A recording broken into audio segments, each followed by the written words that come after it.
4. advents laiks sakrīt ar tradicionālo ziemas saulgriežu laiku, tādēļ iedzīvotājiem ir iespēja piedalīties Bluķa vakarā Vecrīgā. Es domāju, ka mēs esam vienkārši kļuvuši bagātāki, atjaunojot vienu brīnišķīgu, ļoti labdabīgu un pozitīvu tradīciju. Visi grib būt laimīgi, visi grib, lai viņi ir turīgi, vismaz nodrošināti, lai viņiem ir, kā saka, tēlaini sakot, laba raža nākamā gadā, lai mazāk tās negācijas vai ļaunuma, kā mēs to apzīmējam.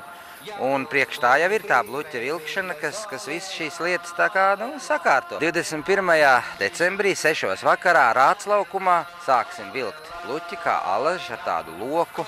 Vispirms uz Grēcinieku ielu, pēc tam uz Vaļņu ielu un caur Līva laukumam. Arī Doma laukumā būs tāda neliela pietura, kur vēl tiks svinēts šis, un atgriezīsimies atpakaļ Rāclaukumā. Tad mēs kādu stundu vēl pasvinam ar dziesmām, ar dančiem, ar attiecīgajām rotaļām. Protams, ir ugunskurs, kurā bluķi tiek salikti, lai sadedzinātu to veco gadu un būtu laiks un vieta jaunajai gaismai. Vai apmeklētājiem jāņem kas īpaši arī līdzi, dodoties šo pasākumu? Var paņemt līdzi kādu lāpu, gaismas šajā tumšajā laikā nebūs mums par daudz. Var nākt arī ar savu bluķi, protams.